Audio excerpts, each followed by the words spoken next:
আমাদের অনেক জায়গায় হয়তো অভিজ্ঞতার অভাবের কারণে আমরা রাজনৈতিক দলগুলোকে অনেক জায়গায় প্রয়োজনের থেকে বেশি বিশ্বাস করেছি। এবং সেটার ফলাফলটা আমাদের সামনে আছে। জনাব তারেক রহমান বর্তমান প্রধানমন্ত্রী, তিনি নিজে বলেছিলেন যে আপনারা গণভোটে হ্যাঁ ভোট দেন। কিন্তু তিনি গণভোটের রায়টা বাস্তবায়ন করছেন না। তো এই প্রতারণার রাজনীতি বা রাজনৈতিক দলগুলোর মধ্য দিয়ে আমাদের একটা মোটামুটি শিক্ষা হয়েছে। তো জুলাই গণ অভ্যুত্থানের সময় মানবতা বিরোধী অপরাধে তাই মৃত্যুদণ্ডে প্রাপ্ত সাবেক প্রধানমন্ত্রী শেখ হাসিনা তিনি তো ঘোষণা দিয়েছেন যে তিনি ফিরে আসবেন ডিসেম্বরে। এই বিষয়টা আপনি কিভাবে দেখছেন? তিনি ফিরে আসবেন আমার মনে হয়। আমরা কিছু ইনফরমেশন ইতিমধ্যে পেয়েছি এবং বিভিন্ন নিউজ এবং আন্তর্জাতিক সম্পর্ক বিশ্লেষকদের বিভিন্ন আলাপ আলোচনা থেকে যেটা আমরা বুঝতে পেরেছি এবং কিছু ইনফরমেশনের ভিত্তিতে আমরা যেটা বুঝতে পারছি যে শেখ হাসিনাকে মূলত ভারতই আর রাখতে চাচ্ছে না। শেখ হাসিনাকে ভারত বের করে দিতে চাচ্ছে এবং ভারতের পক্ষ থেকে খুব রিসেন্টলি জানানো হয়েছে বাংলাদেশ সরকারকে তাকে সেখান থেকে কোনো রাজনৈতিক কার্যক্রম পরিচালনা করতে দেওয়া হবে না এবং তাকে এক ধরনের সার্ভেলেন্সের মধ্যে ভারত রাখবে। তো হয়তো শেখ হাসিনাকে এই ধরনের কথা বলা হয়েছে যে তাকে ডিসেম্বরে ভারত থেকে বের করে দিবে, কারণ ভারতের কিন্তু শেখ হাসিনাকে রাখার ক্ষেত্রে এখন কোনো ধরনের ধারণাটার উৎস যদি একটু বলেন, এটা খুবই ইন্টারেস্টিং যে আপনি বলছেন যে ভারত রাখতে চাচ্ছে না। এইটার মানে এই তথ্যের উৎস কি? মানে আপনি এই তথ্যটা কোথা থেকে পাচ্ছেন? এটা কি আপনার ধারণা নাকি আপনি সুনির্দিষ্টভাবে শুনেছেন, দেখেছেন?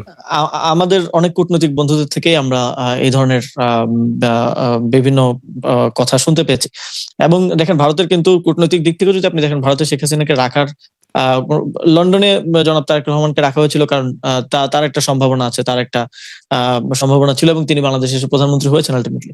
তো শেখ হাসিনাকে রাখার ক্ষেত্রে তো কোনো পলিটিক্যাল ইনসেন্টিভ নাই এবং শেখ হাসিনাকে রাখার ফলে কিন্তু বাংলাদেশের বর্তমান সরকারের সাথেও ভারত একটা সুন্দর ডিপ্লোম্যাটিক রিলেশনের ডেভেলপ করার সে করতে পারছে না। অন্তর্বর্তী সরকারের সাথেও সে পারে নাই, বাট তার তো বাংলাদেশের সাথে ইকোনমি থেকে শুরু করে ভূ রাজনৈতিক বিভিন্ন ধরনের ইন্টারেস্ট কিন্তু তার আছে এবং সেই জায়গা থেকে এই একটা অস্বাভাবিক সম্পর্ক তার জন্য তেমন একটা সুখকর না। এবং শেখ হাসিনা একজন ফাঁসির আসামি, এটার জন্য তাকে ইন্টারনালি আমরা দেখেছি যে কংগ্রেস, আম আদমি পার্টি সহ অনেকগুলো পার্টি কিন্তু এবং বিশেষ করে তৃণমূল কংগ্রেস, তারা কিন্তু বিজেপির অনেক সমালোচনা করেছে। তো দেশে অভ্যন্তরীণ ভাবেও সে কিন্তু এক ধরনের চাপের মুখে আছে। ফলে ইনসেন্টিভ ছাড়া এই ধরনের একজন ফাঁসির আসামিকে রাখাটা তার জন্য কোনোভাবেই সুবিধাজনক হচ্ছে না। আবার তাকে সরাসরি বেরও করে দেওয়ার ক্ষেত্রে এক ধরনের ইয়ে আছে, কারণ তখন হয়তো ভারতের অন্যান্য বন্ধুরা হয়তো এক ধরনের নিরাপত্তার অনিশ্চয়তায় ভুগবে। তো বাট এই ধরনের কিছু ইনফরমেশন আমরা পাচ্ছি যে তাকে ইতিমধ্যে কোনো দ্বিতীয় স্পেস দেখা অথবা তাকে বাংলাদেশে ফিরে দেওয়া নিয়ে এক ধরনের আলোচনা, এবং ভারতও খুব রিসেন্টলি এই ধরনের একটা মেসেজ বাংলাদেশ সরকারকে দিয়েছে যে তাকে রাজনৈতিক কার্যক্রম করতে দেওয়া হবে না।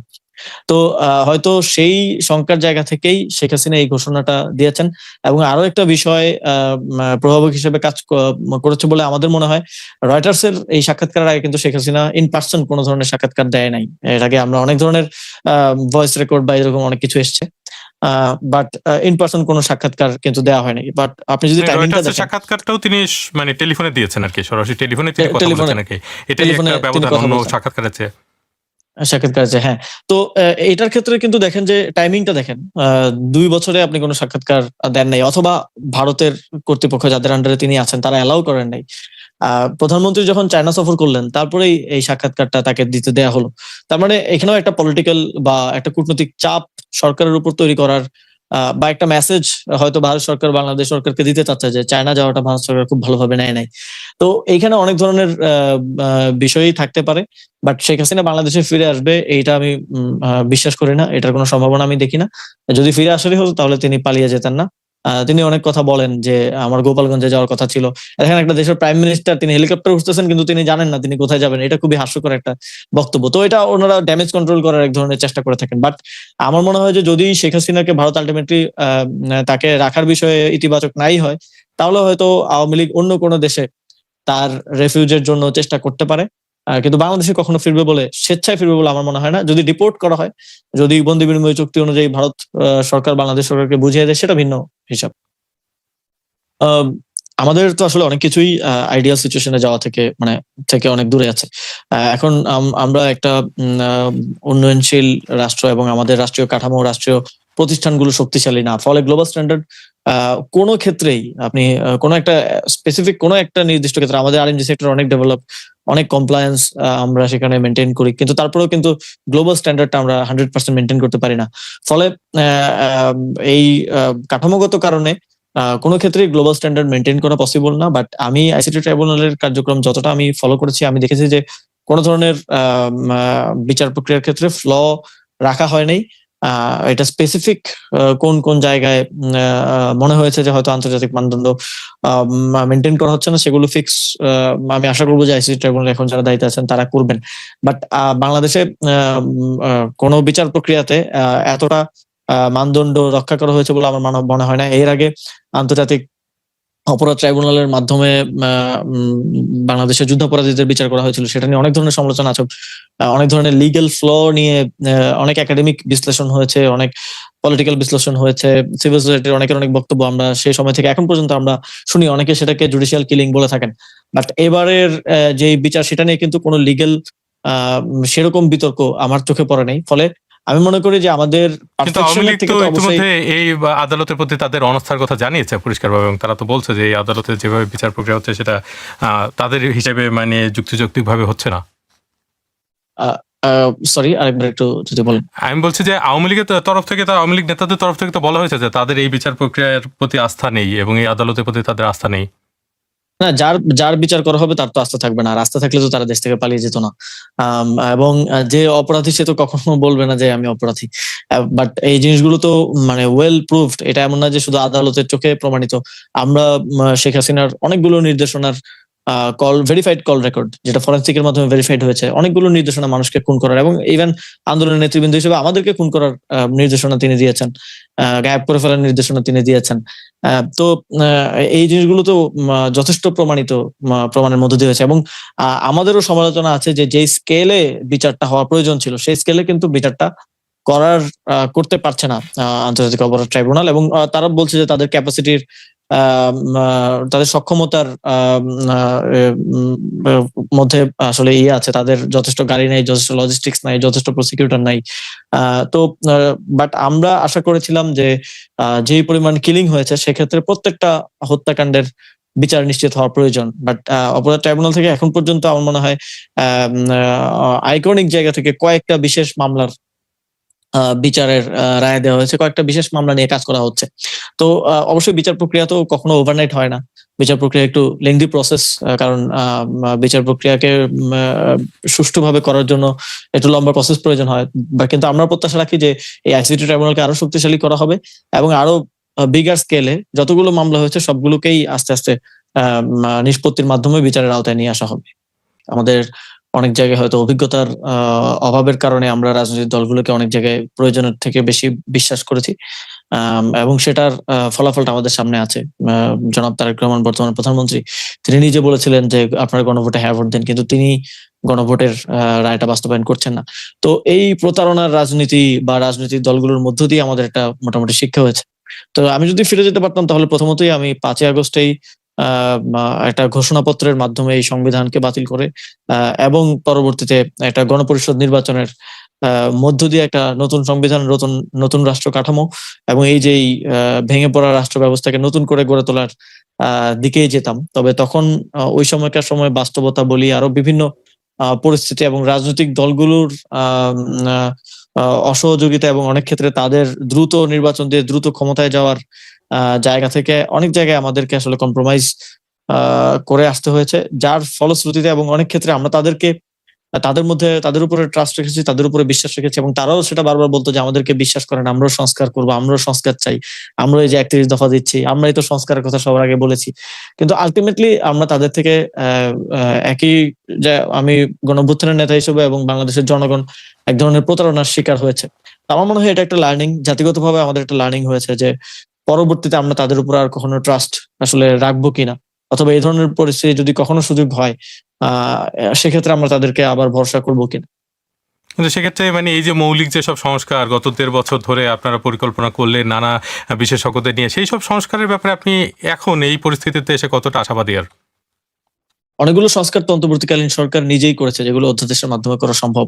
আপনারা দেখেছেন যে সংসদে সেই প্রস্তাবগুলো উঠিয়ে সেগুলোকে বাতিল করে দেওয়া হয়েছে। খুব গুরুত্বপূর্ণ নির্বাচন কমিশন, দুর্নীতি দমন কমিশন, গুম প্রতিরোধ প্রতিকার অধ্যাদেশ সহ মানবাধিকার কমিশন অধ্যাদেশ সহ খুব গুরুত্বপূর্ণ কিছু সংস্কার কিন্তু সরকার বাতিল করেছে। এবং যে ৮৪টা বিষয়ে ঐকমত্য হয়েছিল ঐকমত্য কমিশনে, এবং সেই জুলাই সনদে বিএনপি সরকারও বিএনপি দল হিসেবেও তখন তারা স্বাক্ষর করেছে সংসদের দক্ষিণ প্লাজায় গিয়ে। এবং আমরা দেখেছি গণভোটের যে প্রসেস, সেটা নিয়ে নির্বাচনের আগ পর্যন্ত তাদের মধ্যে কোনো ধরনের আমরা কোনো ধরনের এর বিরোধিতা তারা কিন্তু করে নাই। বরং আমরা বর্তমান প্রধানমন্ত্রীকে দেখেছি তিনি নির্বাচনী জনসভায় গণভোটে হ্যাঁ ভোটের পক্ষে বলেছেন, জনগণকে অনুরোধ করেছেন হ্যাঁ ভোট দেওয়ার জন্য। কিন্তু আলটিমেটলি নির্বাচনের পরে এসে তারা আসলে বেঁকে বসলেন। তো এই জায়গায় একটা শঙ্কা তো অবশ্যই আছে যে এই সংস্কারগুলো হয়তো আর হবে না, এবং যে সংস্কারগুলো হয়েছে সেটাও বাতিল করা হয়েছে। এই জায়গাটাতে আমি কিছুদিন আগে কথা বলেছিলাম সাবেক আইন উপদেষ্টা আসিফ নজরুলের সঙ্গে। তিনি বলছিলেন যে মানে তারা যখন দায়িত্বে ছিলেন, আপনিও সেই সরকারের অংশ ছিলেন, তো তখন সব দলই আসলে নির্বাচনের ব্যাপারে তাদের উপরে প্রচণ্ড চাপ দিয়েছে, ফলে তাদের অনেক কিছু তাড়াহুড়া করে শেষ করতে হচ্ছে। কারণ কোনো দলই তাদের যে মানে থাকাটা সেটা মানে সংক্ষিপ্ত করে তারপরে সব দলই আসলে চেয়েছে দ্রুত নির্বাচন হোক, এনসিপি সহ। তো ওই তাড়াহুড়াটা তখন আপনারা কেন সেখানে যুক্ত হয়েছিলেন, বিশেষ করে যখন এইসব সংস্কার প্রক্রিয়া আরো কিভাবে টেকসই করা যায় সেই আলোচনা হচ্ছিল? না, আমাদের দিক থেকে সবসময় সংস্কারের প্রক্রিয়াটাকেই প্রাধান্য দেওয়া হয়েছে, গুরুত্ব দেওয়া হয়েছে। কিন্তু দেখবেন যে আপনি খেয়াল করবেন যে সেই সময়টাতে কিন্তু বিএনপির পক্ষ থেকে এবং অপরাপর আরো রাজনৈতিক দলের পক্ষ থেকে ছাত্রদেরকে দোষারোপ করা হচ্ছিল, আমাদের পদত্যাগ চাওয়া হচ্ছিল যে আমাদের কারণে নাকি নির্বাচন হচ্ছে না, আমরা বেশি সংস্কার চাই, আমরা অনেক কিছু করতে চাই। তো এক ধরনের প্রেসারে কিন্তু রেখে আমাদের লেজিটিমেসি কোশ্চেন করা হয়েছে, এবং সরকারের মধ্যে আমাদের মতামতের যে গুরুত্ব সেটাকে কমিয়ে রাখার চেষ্টা করা হয়েছে। অথচ আমরা দেখলাম বিএনপি পন্থী উপদেষ্টা যারা পরবর্তীতে মন্ত্রী হয়েছে তারা কিন্তু সরকারের মধ্যে ছিল, অথচ এই বিএনপি আমাদের পদত্যাগ চেয়েছে যে নির্বাচনের নিরপেক্ষতার সাথে। আসলে নিরপেক্ষতা কিছুই না, তারা চেয়েছিল যেন আমরা থাকলে হয়তো অনেক কিছু তারা করতে পারতো না, যেভাবে তারা করেছে নির্বাচনকে প্রভাবিত করা, সংস্কারের বিষয়গুলোতে সরকারকে বিভিন্ন ধরনের কম্প্রোমাইজে আসতে বাধ্য করা। তো সেই জায়গা থেকে আমাদেরকে একরকম চাপে রাখা হয়েছিল, এবং আমাদেরকে এক ধরনের জাতীয় নাগরিক পার্টিকে এক ধরনের দোষ দেওয়া হতো যে এরা নির্বাচন চায় না, এদের পন্থী লোকজন ক্ষমতায় আছে, এরা সারা জীবন ক্ষমতা আঁকড়ে ধরে রাখতে চায়। ইভেন অনেক সময় বলা হয়েছে যে ডিসেম্বরে নির্বাচনের কথা বলা হচ্ছে, ফেব্রুয়ারিতে নির্বাচনের কথা বলা হচ্ছে, কিন্তু নির্বাচন হবে না। এটা খুব ট্রাস্টের সাথে বিএনপির পক্ষ থেকে বারবার বলা হচ্ছিল। বাট সরকারের আমি একটা ইন্টেনশন দেখেছি যে অন্তর্বর্তী সরকার কখনোই ক্ষমতা প্রলং করতে চায়নি। কিন্তু এই নানামুখী চাপ এবং অসহযোগিতার কারণে যখন দেখেন নির্বাচনের ডেট ঘোষণা করা হলো, তারপরেও কিন্তু যমুনার সামনে আন্দোলন করা হয়েছে। বিএনপি সরকারকে ঘেরাও দিয়ে রেখেছে, কাজ করতে দেয় নাই। নানাভাবে বাইরে থেকে চাপ দেয়া, ভেতর থেকে কিন্তু এই চাপ ঘেরাও দেয়া, তো আপনারাও নানাভাবে করেছেন, সরকারকে আপনারাও চাপ চাপে দিয়েছেন না? রাখা হয়েছে। হাসনাত আব্দুল্লাহর নেতৃত্বে তো আপনারাও অনেক সময় এই ধরনের ঘেরাও কর্মসূচি করেছেন এবং আপনারাও দাবি আদায় করেছেন যমুনা ঘেরাও করে। দেখেন আমরা মানে তখন জাতীয় নাগরিক পার্টি, আমি সরকারের অংশ ছিলাম, জাতীয় নাগরিক পার্টির জায়গায় ছিল। তখনকার জাতীয় নাগরিক পার্টির সব সিদ্ধান্তের সাথে আমি সম্পৃক্ত ছিলাম না। হাসান আব্দুল্লাহর নেতৃত্বে এবং পরবর্তীতে আরো বিভিন্ন রাজনৈতিক দলের ইয়াতে যেটা হয়েছিল সেটা কিন্তু আওয়ামী লীগের নিষিদ্ধ করার দাবিতে হয়েছিল, এবং আওয়ামী লীগের কার্যক্রম নিষিদ্ধ করার পরে আপনি দেখবেন যে বিএনপিও কিন্তু অফিসিয়ালি তারা বক্তব্য দিয়েছে যে আমরাও নিষিদ্ধ চেয়েছি। তো সেটা তো যদি আপনি দোষ দেন তাহলে বিএনপিকেও দোষ দিতে হবে। এবং যে ঘেরাওয়ের কথা আমি বলছি সেটা প্রথমে শুরু হয়েছিল দক্ষিণ সিটি কর্পোরেশন, তারপর সচিবালয়, তারপরে এসে সেটা যমুনা পর্যন্ত ঠেকেছে। প্রায় ১ মাস আন্দোলন হয়েছে। এবং ঘেরাওয়ের ইস্যুটা যদি আপনি দেখেন, একজন মানুষ সিটি কর্পোরেশনে মেয়র পদে বসার জন্য ঘেরাও করছে, যদিও পরবর্তীতে আমরা জানতে পেরেছি যে সেটা আসলে সরকারের সাথে একটা বেটার নেগোসিয়েশন। আমি জানতে পেরেছি যে ডক্টর মোহাম্মদ ইউনূস সালাউদ্দিন আহমেদকে দেখা করার সময় দিচ্ছিলেন না, কারণ সালাউদ্দিন আহমেদের কিছু কন্ডাক্ট নিয়ে, ব্যবহার নিয়ে তার অসন্তোষ ছিল। জাস্ট এই একটা কারণে আপনার সাথে সরকার প্রধান দেখা করছে না, এই কারণে আপনি সরকারকে ঘেরাও করে কাজ করতে দিবেন না।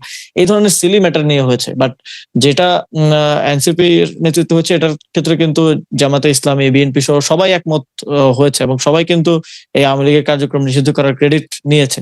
তো ফলে আপনি যদি ওইটার দোষ দিতে হয়, সবাইকে দিতে হবে। কিন্তু বিএনপি যেভাবে, এবং শুধুমাত্র এই একটা ইনসিডেন্ট আমি বলছি, বাট অন্তর্বর্তী সরকারের সময় ৩০০-র উপরে আন্দোলন হয়েছে, এবং অধিকাংশ আন্দোলনে বিভিন্ন সমিতির দ্বারা, বিভিন্ন কর্মচারী সমিতি বা এটার দ্বারা প্রভাবিত হয়েছে। এবং আমরা সব আন্দোলনের গোড়ায় কি আছে খোঁজ নিতে গেলে গোয়েন্দা সংস্থার রিপোর্টের মাধ্যমে আমরা দেখতে পেয়েছি যে সেখানে বিএনপি পন্থী যারা আছেন তারা এটাকে উস্কানি দিয়েছেন। এবং আপনি দেখেন যে নির্বাচনের পরে তো আর ওই দাবিগুলো নাই। ওই দাবিগুলো দাবির জায়গায় আছে, কিন্তু তারা আর ওইটা নিয়ে মাঠে আসছে না। আম ফলে তখন এক ধরনের উস্কানি, এক ধরনের সহযোগিতা এই আন্দোলনগুলোকে সংগঠিত করার ক্ষেত্রে বিভিন্ন রাজনৈতিক দলের পক্ষ থেকে ছিল। ফলে সরকার বিভিন্ন সিদ্ধান্ত স্বাধীনভাবে নিতে পারে নাই। এই চাপের মুখে তাদেরকে বিভিন্ন ধরনের সিদ্ধান্ত, বিভিন্ন ধরনের কম্প্রোমাইজ এর দিকে তখন যেতে হয়েছে। কিন্তু এই জায়গাটাতে হচ্ছে ধরেন বিএনপি একটা রাজনৈতিক দল হিসেবে তারা হয়তো তাদের মতো করে পরিকল্পনা করেছে। তাদের কাছে জিজ্ঞাসা করলে তারা হয়তো এই বিষয়ে অন্য বক্তব্য দিবে। কিন্তু আমার প্রশ্নটা হচ্ছে যে ধরেন আপনারা ২০২৪-এর জুলাইয়ে একটা মানে গণ আন্দোলন করে একটা সরকার, খুবই সুসংহত অবস্থায় থাকা একটা সরকারের পতন ঘটিয়েছেন। কিন্তু তারপরে এই যে এই ধরনের চাপ, বিএনপির চাপ বা অন্য চাপের কাছে আপনারা কি তাহলে এক ধরনের নতি স্বীকার করে ফেলেছেন? এত দ্রুত যে এই নতি স্বীকার করা, এটার কারণটা কি ছিল আপনাদের? মানে না আপনাদের দুর্বলতাটা কোথায় ছিল যে কারণে আপনাদেরকে এই না, চাপগুলো খুব গুরুত্ব সহকারে নিতে হয়েছে? এই বিষয়ে তো আমারও সমালোচনা আছে। যদিও আমি ওই সরকারের অংশ ছিলাম। এবং আমি অনেক জায়গায় বলেছি যে এই সরকারের কাঠামোগত কারণে এই বিষয়, এবং এই সরকারের যেই ব্যক্তিগুলো দায়িত্ব নিয়েছে তাদের ব্যাকগ্রাউন্ডের কারণে এই সরকারটা যথেষ্ট, একটা গণঅভ্যুত্থানের সরকারের যতটা শক্তিশালী অবস্থান নেওয়া প্রয়োজন ছিল সেটা তারা নিতে ব্যর্থ হয়েছে। এবং আমাদের কিন্তু প্রথমে উদ্দেশ্য ছিল একটা অন্তর্বর্তীকালীন জাতীয় সরকার গঠন করা, এবং সবগুলো পলিটিক্যাল পার্টি, সিভিল সোসাইটি, গণঅভ্যুত্থানের প্রতিনিধিদের অংশগ্রহণে এটা একটা শক্তিশালী সরকার হতো। এই সরকারের বিভিন্ন লেজিটিমেসি নিয়ে যে প্রশ্নগুলো উঠেছে সেটা উঠতো না, এবং তখন লক্ষ্যে পৌঁছানোটা মোর ইজি হতো। কিন্তু সেটা বিএনপি প্রথমে রাজি না হওয়ার কারণে কিন্তু আমাদেরকে মোরলেস সিভিল সোসাইটির প্রতিনিধিদেরকে নিয়ে, যাদের কোনো পলিটিক্যাল ব্যাকগ্রাউন্ড নাই, যাদের বেশিরভাগ ব্যাকগ্রাউন্ড হয়তো কেউ শিক্ষকতা, কেউ পলিসি লেভেলে কাজ করেন, কেউ হয়তো এনজিও ব্যাকগ্রাউন্ডের ব্যক্তিত্ব বা ইকোনমি ব্যাকগ্রাউন্ডের ব্যক্তিত্ব, তাদেরকে নিয়ে এক ধরনের একটা নন পলিটিক্যাল একটা সিভিল সোসাইটি আধিক্যের একটা সরকার গঠন করতে হয়েছে। ফলে এই সরকারটা প্রথম থেকেই আমার মনে হয়েছে যে আমরা সরকার থাকা অবস্থায় সরকারকে বিভিন্ন সিদ্ধান্ত নেওয়ার ক্ষেত্রে চাপ দিয়েছি, কঠোর হওয়ার জন্য বারবার বলেছি। কিন্তু আমার মনে হচ্ছে যে সরকার যথেষ্ট, গণঅভ্যুত্থানের সরকার যতটুকু পাওয়ার এক্সারসাইজ করার প্রয়োজন ছিল for the good of the country, সেটা করতে এই সরকার ব্যর্থ হয়েছে। অনেক ক্ষেত্রে কঠোর অবস্থান নিতে ব্যর্থ হয়েছে, অনেক ক্ষেত্রে রাজনৈতিক দলের চাপের মুখে তারা নতি স্বীকার করেছে। বাট সেটার ক্ষেত্রে কখনোই আমার জায়গা থেকে বা গণঅভ্যুত্থানের প্রতিনিধি যারাই সরকার ছিল তাদের জায়গা থেকে সবসময় আমাদের একটা চাপ ছিল যে সরকারের কিছু ক্ষেত্রে ডিসক্রিশন, সরকারের কিছু ক্ষেত্রে সিদ্ধান্ত গ্রহণে সবকিছু এই যে রাজনৈতিক দলগুলা বললে করবো, না হলে করবো না, এই যে একটা, কারণ সবাইকে নিয়ে সবসময় ভালো ডিসিশনটা হয়তো নেওয়া যায় না, কম্প্রোমাইজ একটা ডিসিশন নিতে হয়। তো এই সমালোচনাগুলো সরকারের ভিতরে থেকেও আমরা করেছি, বারবার আমরা সরকার প্রধান সহ অন্যান্য উপদেষ্টাদেরকে ক্যাবিনেট মিটিং এ আমরা বলেছি, এবং অনেকগুলো কঠোর ডিসিশন নেওয়ার ক্ষেত্রে আমরা সরকারকে প্রভাবিত করেছি। এবং এটাই আমার মনে হয় এই সরকারের একটা সমালোচনা আমার জায়গা থেকে থাকবে, যে এই সরকারটা কঠোর ডিসিশন নেওয়ার ক্ষেত্রে অনেক সময় পিছপা হয়েছিল। বাট ওইটাকে আমি ডিফাইন করি এজ এই মানুষগুলোর ব্যাকগ্রাউন্ডের কারণে